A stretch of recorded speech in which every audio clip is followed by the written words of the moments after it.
In today's episode, you'll find out why I'm doing a really bad American accent. Plus, we talk to a real tradie about how hiring starving artists transformed his business.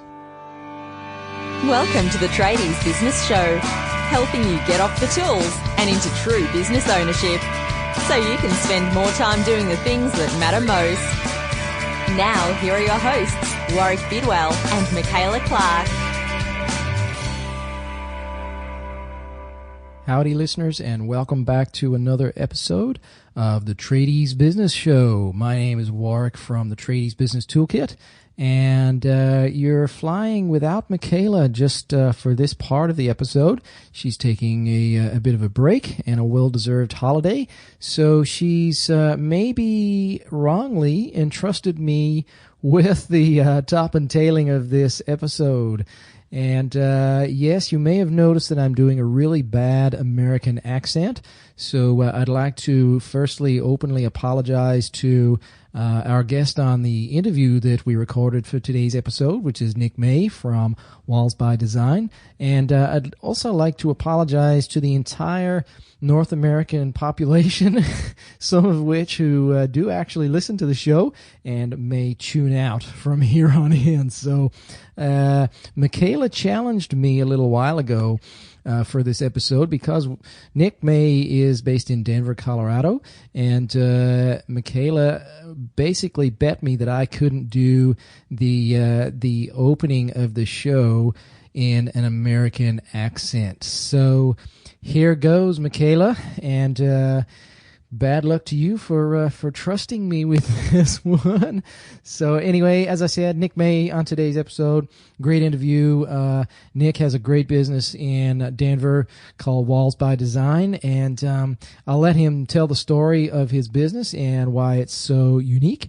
But Nick also has a podcast which he started, he's got two podcasts actually.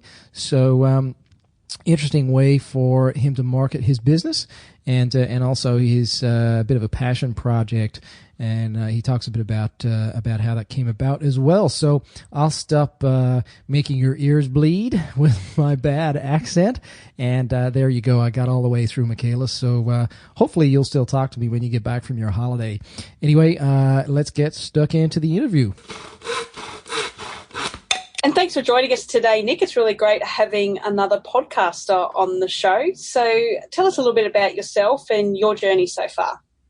Well, thanks, Michaela, for having me. If you couldn't tell, I'm not from Australia. I'm from Denver, Colorado. And so that's literally on the other side of the world. But I own a painting company called Walls by Design, and we specialize in interior painting. And I've been in business for about almost 16 years. And the other interesting thing about me is I also do a podcast for small businesses. Cool. Great. And tell us about that podcast, and how has that helped you market your business, or is it more just something that's of interest to you and you have a passion about helping small business owners? Yeah, I think for the most part, the podcast is called Small Business Naked. And we started actually about 4 years ago as on a radio station here in Denver, and just really enjoyed it and loved interviewing small business owners and finding out how they've been successful. And it was really, I started it because I actually started doing some small business consulting, and that was something I did to advertise the small business consulting. And then we tried to get some advertisers, and I could never quite make a go at it. And so then we stopped about 10 months in.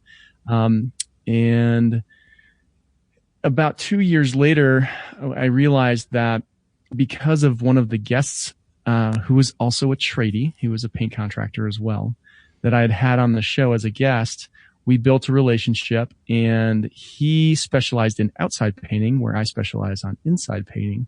And they're a pretty large business here in Denver, probably one of the biggest residential painting contractors. And he said, "Hey, Nick, if since you don't really like to do outside, what if we give you all of our inside leads and you give us all your outside leads?" And we'll see how that goes. And so I said, great. And 2 years later, we had done about $500,000 worth of business with this guy, and it was fantastic. So at that point, I was like, well, I would love to do the show again, because obviously I got some great business out of it, and it wasn't this big, time and money suck. But at that point I was so flat out, just going as fast and as hard as we possibly could. I just didn't have any more bandwidth. And, so we waited a couple more years. Since then I've actually lost that company as kind of a partner. I only did about $20,000 with them last year, but they decided that they didn't make their numbers because we were so much smaller. Let's say they gave me $500,000. I may have given them to keep it in house because they're spending a lot of money on marketing. They have a huge marketing budget. But because of that, I thought, hey, this podcasting thing is awesome, and you never know what's going to come out of it. So we had some great relationships that came out of it. Not only just that one relationship, but we had some friendships come out of it. My wife and I really kind of found our best friends. We started hanging out with this couple that had come on the show, and to this day we go on vacation with them, and our kids hang out, and it's fantastic. Cool. So Nick, I've got a bit of a burning question, I guess, mate. How does a painting contractor become a small business consultant? What happened there? Did you just wake up one morning and say, hey, you know what? I'm sick of painting walls. I'm going to go and help small business owners, or what? Yeah, oh gosh, let's see. Well, the economy was tanking, and we were not doing much business at all. So of course, when your business is not doing well, let me go teach other people how to do their business, right? So I love it. Hang on, just be careful here, mate, because I'm a business coach and mentor as well. So, oh, are you? Well, that was my reality. I don't know what yours is. So, but somewhat different. I had come out of another. I had been a part of another. I don't know what you call it. I don't know if you have similar businesses over there. There are businesses here in the States that will put, a dozen or so small businesses in a room on a monthly basis and do kind of a round robin, hold them accountable, talk business topics and those kinds of things. And I had been a part of one here in Denver for about a year and a half or so. And they almost brought me on kind of as a manager and part owner. And then that didn't work out. And so I basically said, well, they don't like my ideas enough. I'll go do it on my own. And so I was doing a kind of a small group model with my coaching. And then I just, the radio show was just to promote it. Cool. So where's the painting business at now? I mean, is it still growing? What's it doing? Well, most days it's growing. We've had a good run. When the economy tanked, we probably at our lowest sank down to about $125,000 worth of sales. And then when we started that partnership, I think the first year we doubled in size, and then we tripled in size. And then we lost them, and we still grew by about 15% last year. Despite the fact that there were about $220,000 worth of business, the last year we did that partnership. And so we are, so right now, we will probably finish up from a gross, just to give you an idea, at a gross standpoint, our turnover, what you guys call turnover, we don't call it that here, but our turnover is about $650 a year, for this year.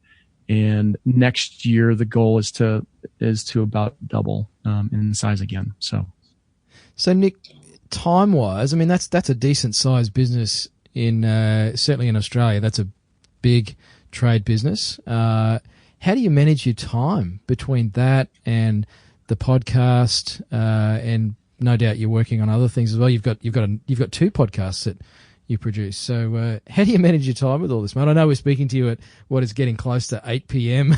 your time, so maybe that's part of it. Yeah. Yeah. That is part of it. I mean, I do a lot of stuff in the evening and when the kids go to bed and I typically don't need a lot of sleep. Actually, when you were talking, I don't remember her name, but you had a guest on that was a coach, a physical coach, not a business coach, but nice. Shani. Yep. Yes. So she was talking about how when you do work out and you are healthy, you don't need as much sleep. And I fall into that category. So last night you were giving me a hard time through email that I was up at 2 a.m. and I ended up getting up this morning at about 7. I was a little bit tired, but I really, as long as I'm averaging about 6 hours of sleep at night, I'm pretty good. Cool. I actually get backaches if I sleep more than that. So, yeah, it kind of goes negative. But for me, so managing my business, I learned a long time ago that I'm really good at some things and I'm really horrible at other things.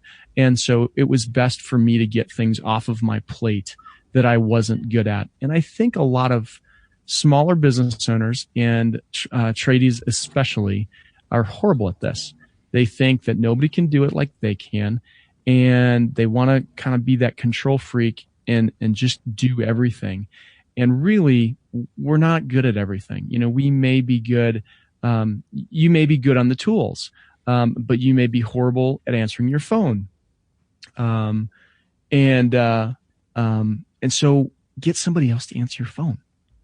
And, in our show, we actually did a show dedicated to, how do you answer your phone and the importance of it. And so Johnny, my co-host on that, he owns a lawn care business. So I don't know if you call that a tradie or not, but in my head, I think that is. Yeah, we call them tradies. G'day to all the lawn mowing contractors out there. That's right. And so he puts a lot of energy and effort into his call center because he gets really high call volume. They're guns a-blazing, in season, and then like right now they're just nothing's happening. They don't do anything. So when the calls are coming in, they're coming in fast and furious, and he has a team of folks that are answering his phones. And I found out a long time ago that I needed somebody answering my phones because, I'd be out in the field and I'd be doing something, whether I'm meeting with a customer or actually doing the painting back when I was doing that. The phone would ring and then I would be off on a 20-minute phone call and I would totally forget what the hell I was doing. And in fact, it got so bad that my guys would be like, would you just leave? Like you come in, you do like 3 things halfway and then you leave. And then we've got to figure out what you did and where did you stop and, all that kind of stuff. But besides that, it was, if you're in the middle of something, you're not going to be a great voice on that phone when they call in. I mean, think about it. When you're calling a business, no matter what business it is, you want to call and you want to have their full undivided attention. You want to be able to get the questions answered that you've got.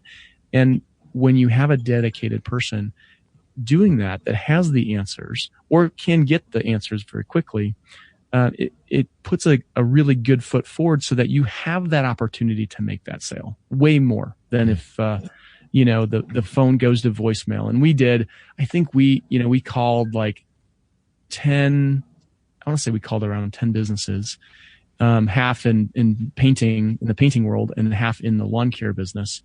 And I think we got maybe 2 or 3 of them on the phone and all the other ones went to voicemail.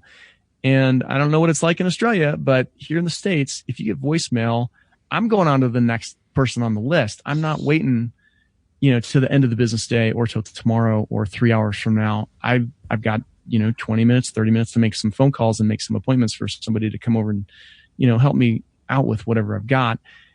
And that's it. I'm going to just keep going down the list. So the phones are super important.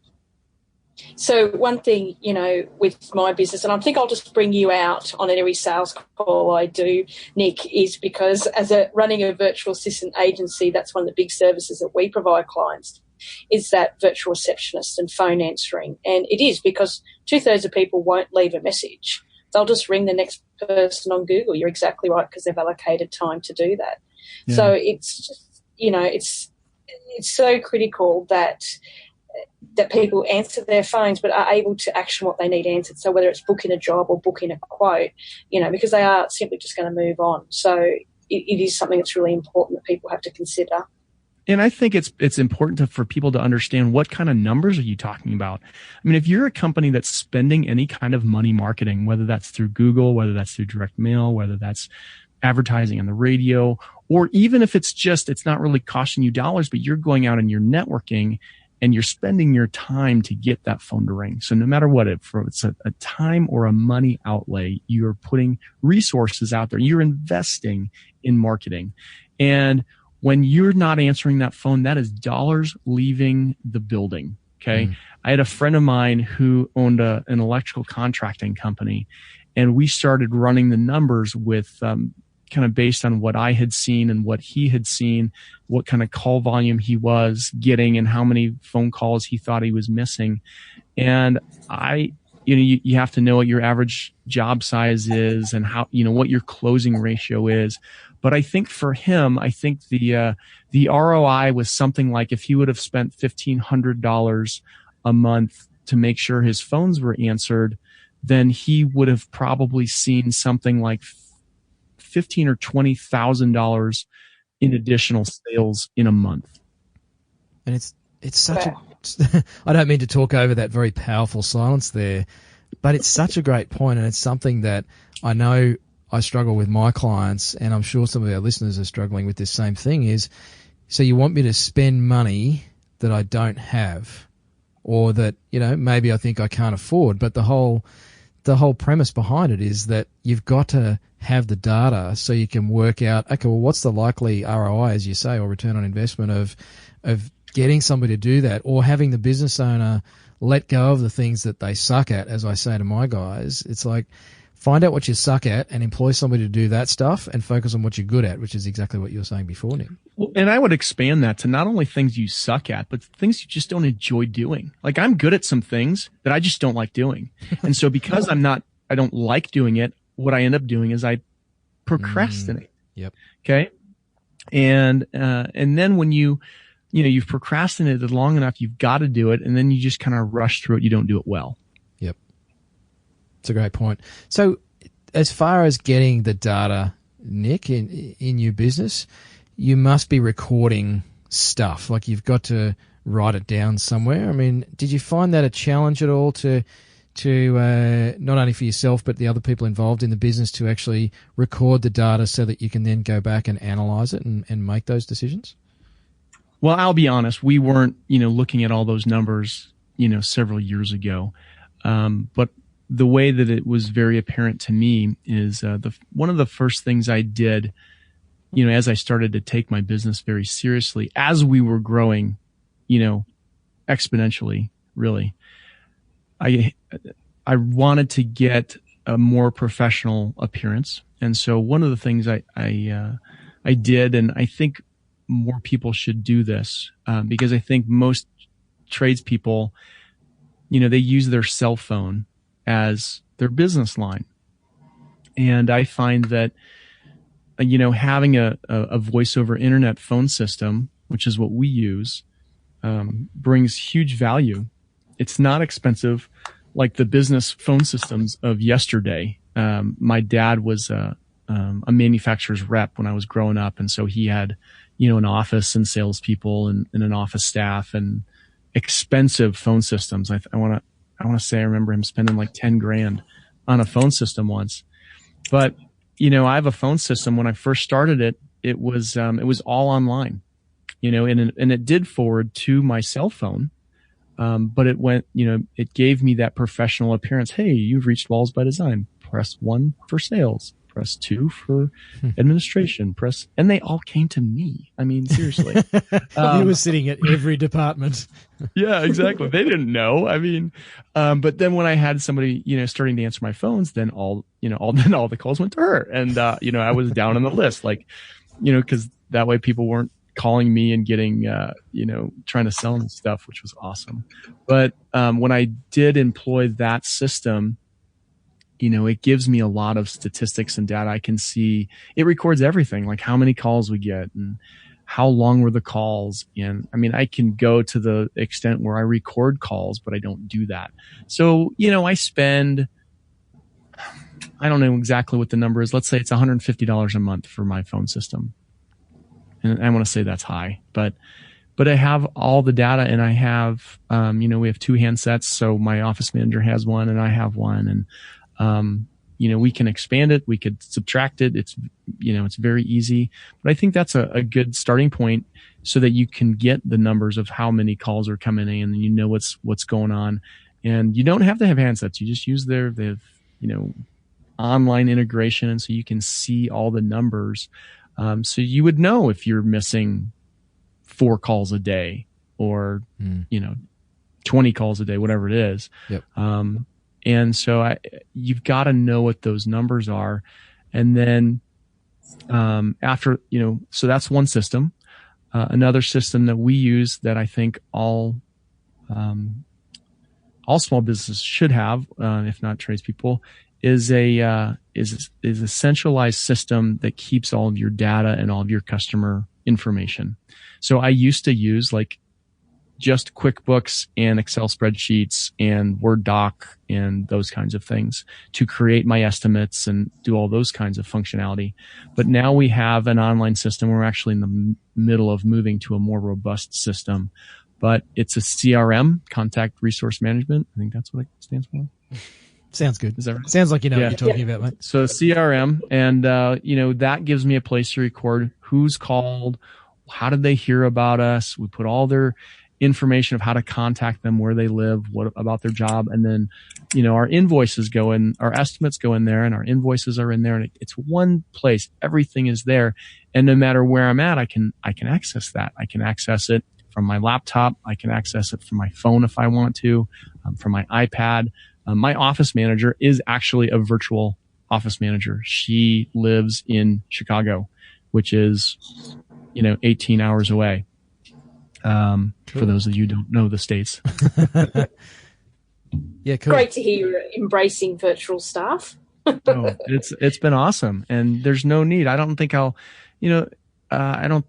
think a lot of people as they grow, they think they need to go get an office. And I've certainly done that in the past, but I office from the house. Nobody comes to my house except me and my production manager every once in a while, but we've pretty much put systems in place so he doesn't even need to come here. When we have our staff meetings, our management meetings, we do it through Skype. So he's at his house across town. I'm here at my house, and then we have my office manager who's in Chicago. And so we do everything virtual. And that's just an expense. I talked to other paint contractors from across the country, and, they talk about having multiple trucks and an office and all these kinds of things. And I really do try to be as efficient as possible and try to do creative things to not have to have as much overhead as I might need. Yeah, it's really smart. So one thing I really love about your business, some of the unique things to do to market yourself, like you do have the painting podcast as well, and you really have a great positioning statement that sets you apart by the looks of it from other painters, and that's painters by trade, artists at heart. So talk us through that positioning and how that's helped you create a brand around your business and a point of difference. So when I first started my business,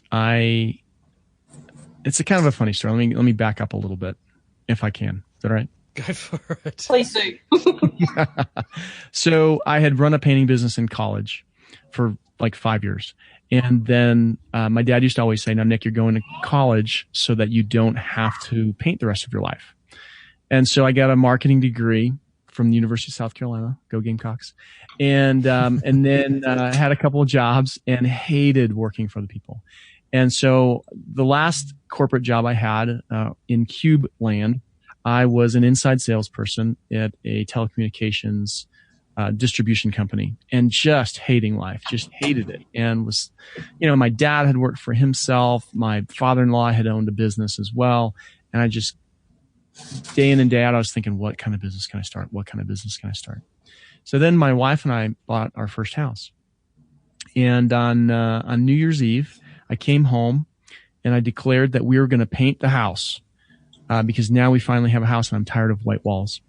And so she's like, okay, let's go. So the only thing that's open, I don't know if you guys have Home Depot down in Australia, but Home Depot is a big box, hardware store here in the States. And we went to the counter, and funny thing is, it's a very popular thing to do on New Year's Eve. I never knew that, but there was a lot of other people in line for paint. And in true Home Depot style, there's one person behind the counter. And so we all sit and wait. And so while we're waiting, I start helping all these other people. Like, you should use this roller, and hey, you should buy that paint. And, don't forget you need drop cloths, and just all these kind of things. And I got in the car after we got our paint, and I'll never forget, I was in the passenger seat. I can remember exactly where I was on the highway. And I thought, that's what I need to do. I need to start a painting business. And so that kind of started to germinate, and I started to think, well, what kind of painting business would I start? And people were telling me, you're crazy. There's, you throw a rock and you'll hit 3 of them. And, but I thought, I'm going to do it differently. And cause I'd had some people come to my house, and I'd experienced kind of bad customer service. And so I thought, I want to create not just a painting business. I don't want to be just a painter. I want to build a brand. So from the very first moment, I kind of had this vision of, how I thought of, Polo and Ralph Lauren and Nike and all these companies that had, this branding behind it. And so I wanted to have a company that kind of had its own identity. Yep. And so as I started, we kind of walked through that process. We landed on Walls by Design, and I don't remember how I came to the tagline, Painters by Trade, Artists at Heart. But at first it was just kind of a tagline that I liked, to be honest. We just landed on it, and I was like, oh, that kind of sounds nice. And, but there was no real meat behind it, to be honest.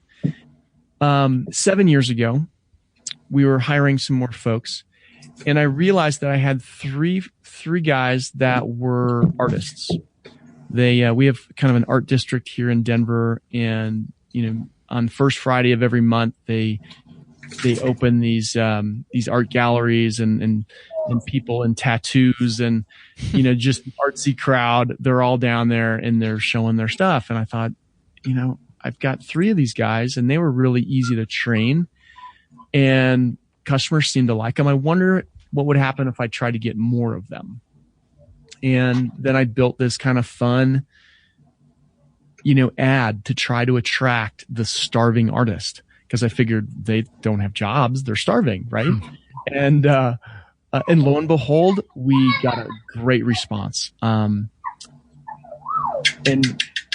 so that was kind of the start of this, really, bringing everything full circle.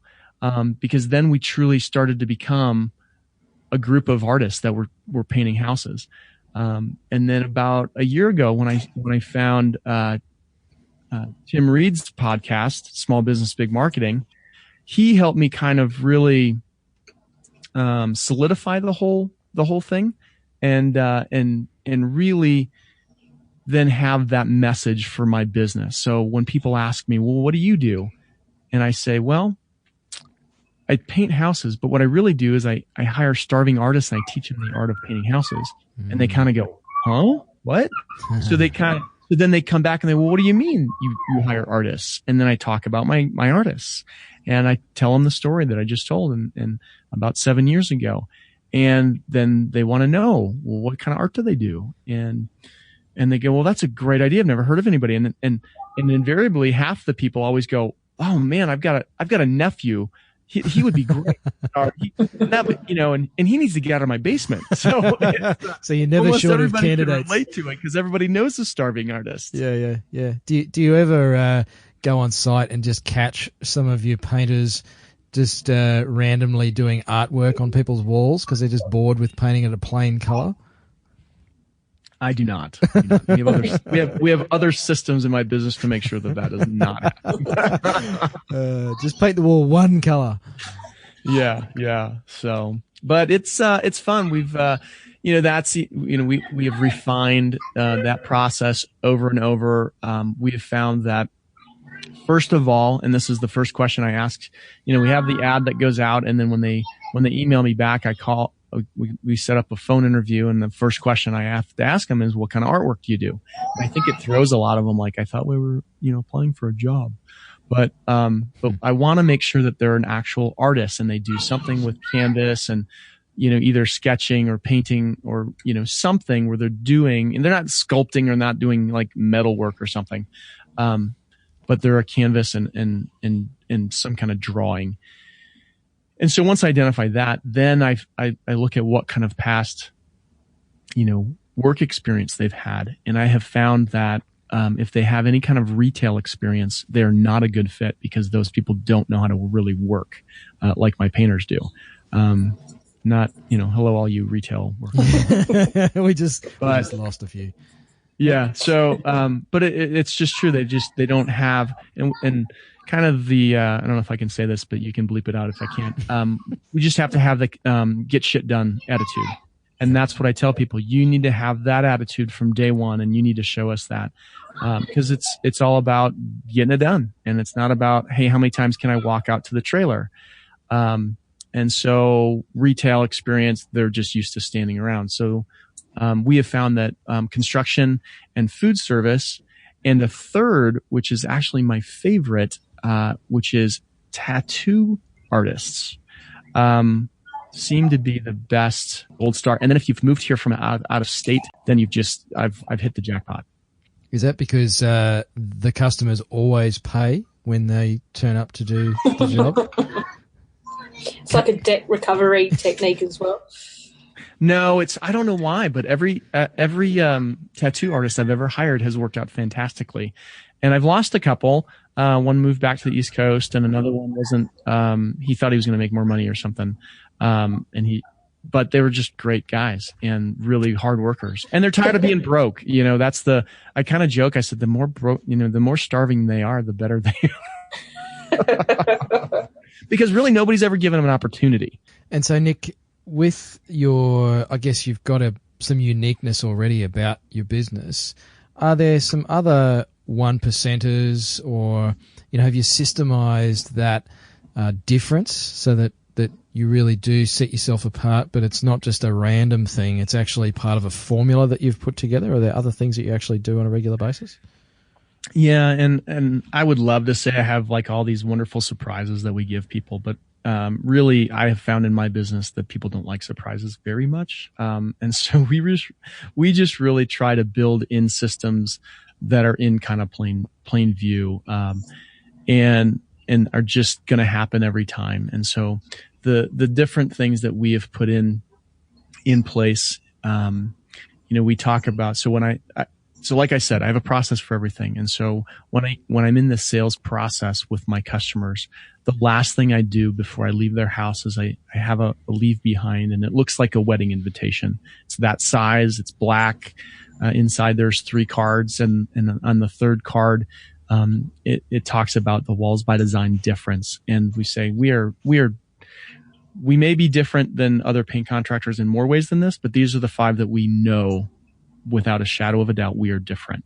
And those 5 things are: we give a lifetime warranty on everything we do.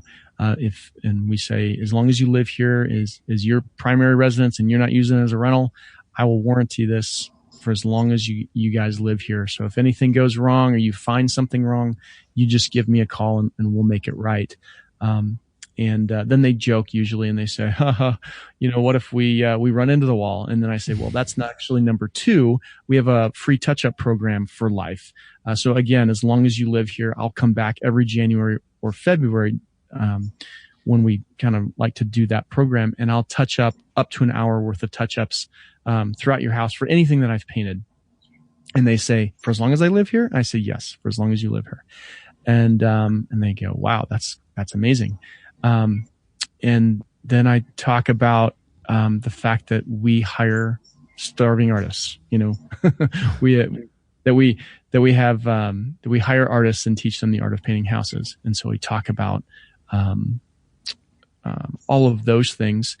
I feel like I've just missed one, to be honest. 1, 2, 3, maybe it'll come back to me. But the 4th one, as we get through of why the artists are so important, is that they need the one skill, which is good hand-eye coordination, and then everything else we teach them all of our processes. And the 5th one is process. And I know I've missed one, but I can't for the life of me tell you. Sorry. It's probably in the procedure manual sitting on the counter behind you or something, mate. Yeah, probably is. But so we have a process for everything. And then I actually talk to them about, how they've talked to my office manager and how she probably followed up with a phone call and an email before I came today. And they're shaking their head yes. And I said, yeah, and that's exactly what we do. And then I talk about the next kind of steps of what the processes are going to look at, because, having someone come into your house is a very emotional thing. And having work done is emotion. And so when I built the systems into my business, I tried to think through what are the emotions that a customer is going through. And there's a couple of key ones. And the biggest one is fear. So people are afraid to bring in strangers into their house. And there's nothing more personal than having a painter come in and move all of your furniture and go in every corner of your house. And so we need to exemplify that we are trustworthy and that we have systems and that we know what we're doing. And so that's what we're trying to teach them all along the way with showing them, not just telling them we have processes, but showing them that we have processes. And then the other emotion that we like to talk about is envy. And envy is another really powerful emotion. And so the way we kind of attack that one is, we want to show them pictures of finished projects that they go, oh, that looks amazing. I want that, from my house. And so you kind of build that emotion of, I want that. And these are all the houses that we've done, and happy customers. And you too are going to be happy with the end result. Oh, I just remembered the fifth one. We do color consultations with our customers, and actually bring in. I may be the only paint contractor in the United States that does this, but Benjamin Moore is a manufacturer of paint here in the States, and they do these big 18-inch by 18-inch color boards with one of their collections. And so we utilize those, and it really helps our customers visualize what the color is going to be on the wall versus having a little 2x2 little square to look at on the wall. Yep. Sorry, I was a little bit out of place. That's okay. You're allowed to. It almost never looks like those little tiny color swatches. You hold it up on the wall and pick the color out. And I know my wife and I have painted some walls over the years. It's like you paint half the wall. It's like, that's not really what we had in mind. So right. And so I have to get them to trust me, because I've literally designed probably 90% of all the projects that we've ever done. And in fact, a lot of those have been for designers, because a lot of the interior designers that we work with actually have me pick the colors out. I give them credit though, so it's okay. So it really sounds, quite obvious, hopefully, to our listeners, that you do things a bit differently, and that's really shown to have the massive growth that you had over the years and the great relationships you've built with your customers. I'm sure there's probably time when things were a bit tough in the business. So talk about perhaps a key lesson that you've learnt in the years in business where things weren't going as well as you planned, or something had happened, and what you learnt from that experience. So I think you're asking me, is there anything in my business career that if I could go back and erase like a whole, week or month, in life that would change? And that was the month when I got a partner and let him buy into my business, and it ended up costing me about $250,000. So that would probably be the one big regret that I've had, and I learned a ton through that process. So don't get a partner. That's my advice. Can I ask, mate, what was the reason you did that? I mean, you kind of talked about this earlier, but what was the reason you brought a partner into the business? Okay, so I had another mistake that I did that wasn't quite as I could have said this as well, because it was the precursor, but I got a pretty big head. We had some pretty good success when I first started the business. Economy was going pretty well, so it wasn't really hard. I mean, literally, if you showed up, you got the job. I mean, it was crazy. But I had all these customers that were saying, oh, we had the hardwoods done, and those guys were jackasses. And, then we had the landscaper, and they're, 4 months late, and all these kinds of things. And so I had all these people asking me for references, and they weren't, I would always go back and say, hey, how did it go with the hardwoods, or how did it go with the carpet installation? And they'd always come back and say, they were all right, but they weren't like you working with you, Nick. You were great. So I thought, gosh, if I did, half as good of a job that I'm doing with painting, I'd still be light years ahead of these idiots. And so I thought, I'm just going to start doing flooring. And that led into doing like light remodels. I mean, I was hanging blinds and remodeling kitchens and all this crap. And I'd hired a guy at first to be a salesperson for flooring. I hired him away from another flooring company. And then he kind of didn't work out. And I got another guy, and he seemed to be pretty good. His family had owned one of the largest flooring companies here in Denver that ended up selling out for millions. And so he was kind of like a trust funder. And lo and behold, after I let him buy into the business, I realized his true work ethic, cause he didn't have one. And, but then it was, we were taking all the profits from the painting side, and it was paying for all the mistakes that we were making on the flooring side. And it was just horrible. And we did the legal part when we formulated the business or the partnership wrong. And that was nearly the death of me, because then I had to buy him back out almost at the same cost he bought in at, and then accept all of the debt that he had helped me get into. And so it was a dark time. And it just got darker and darker for a couple more years. And then we dug slowly but surely out of a hole of $250,000 worth of debt. And, so. Well, nice work, mate. That would be it. I feel a little bit bad that we just dragged you through that again, Nick. It was like that just killed the whole vibe of the interview. That story.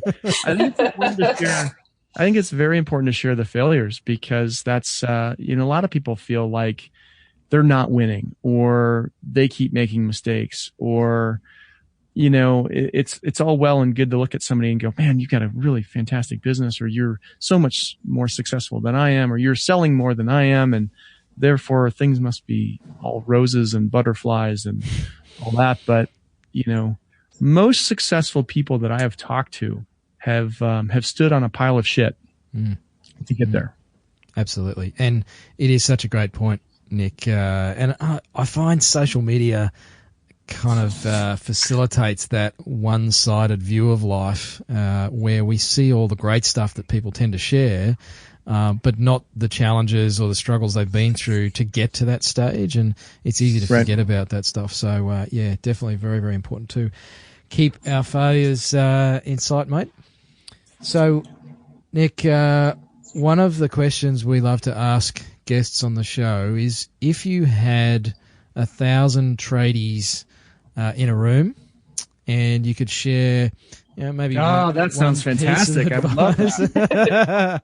what would you love to share with them? What pearls of wisdom would you have for those tradies? First, I would say do one thing really well. Know what your business is and do that. People are amazed at the fact that, when I'm in painting circles and I'm talking to different painters, and they may have a helper or two helpers, and I've got a staff of 15. And then they start asking me about the kinds of work that we do. And I say, well, we don't do any, we don't do any outside work. And they go, what? And that's what, the guys around here that'll make up like 75 or 80% of their business in the year. And, they just can't even fathom that we would focus and say no to certain things. And I say no to certain things so that I can say yes to the right things. And so that would be the biggest thing that I would say. And then after that, I would say, be honest with yourself, what you're good at and what you're not good at, and let somebody else, even if it's going to cost you money, have somebody else do those things that you're not good at or you just don't like to do. Because what that'll do is it'll free you up for the things that you're really good at. And that can be, you may be horrible at sales. Well, maybe you got to bring somebody in that's good at sales. so that you can be on the tools more. Because I think a lot of tradespeople like to do that side of the business and they don't like the sales side. I am the opposite. I love the sales part. I love building relationships. I love figuring out how do I get in front of more people. And I mean, I don't even project manage my jobs anymore. I have a project manager because I'm not good at it. I can do it. I'm not great at it. And I don't enjoy it. So I decided a long time ago that I'm going to do whatever I can do to get to a point where I can do what I want to do and what I'm good at. And so that's how we've continued to grow and get bigger and bigger. Look, thanks so much for your time today, Nick. We know it's nighttime over there and you need to be getting some food in your belly. So we really appreciate your time, and I'm sure our tradies out there have got a lot of gold today about what you've shared with them. So how can they find out more about you if they want to connect with you and see more of what you've done? Okay. I would say if people want to hear more about me, my backstory, I'm going to send you to two different places. Our website for my painting business is wallsbydesign.com. And there's a little bit of information about me there. And then, you can always, listen to my podcast. I have two. The one I do for small business is called Small Business Naked, and it's smallbusinessnaked.com. And then we haven't talked about it, but I do a podcast to actually promote my painting business. One of the biggest areas is interior designers. And so I started a podcast, talking about the business of interior design. And so that's at theshazloungepodcast.com. Great. So we'll share those links in the show notes, so people can find out more about you. Awesome. Well, thanks guys for having me on. Thanks again, Nick, and go enjoy that canned soup, mate. That's right. We're going to have some really hearty soup. So there you go. Great interview with Nick May from Walls by Design. I'm going to, you know what? I'm just going to quit this American accent. Michaela, you win. That was horrible. Sorry again to our North American listeners and to Nick as well. But, yeah, really good interview. There was some, absolute gems in there of how to differentiate your business. So we talked back in episode 20 about how to stick out like prawn's eyes, and we referenced this interview with Nick, and yeah, there's some great stuff in there. So hopefully you got those down on paper or something. Go implement some of them in your business. And if you want to find out more about today's episode, go to tradiesbusinessshow.com/21. And quick shout out to our show sponsor, My Old Pay Direct. So a great little card reader device means you get paid at your client's house. So if you've just painted their house, instead of waiting until you get back to the office to issue an invoice and then maybe you remember to do that and maybe they pay it, you actually get paid on the spot. So great way to fix your cash flow. If you want to find out more, go to tradiesbusinessshow.com/MYOB. Looking forward to providing you with some more great accents. Hopefully we don't interview anybody from Russia or something where I'm just really going to struggle with that. But anyway, Michaela, you won. I hope you enjoyed your holiday, and I hope I still have a job next week. Anyway, until next time, hooroo. You've been listening to the Tradies Business Show with Warrick Bidwell and Michaela Clark. Want to get off the tools and into true business ownership? Find out how at tradiesbusinessshow.com.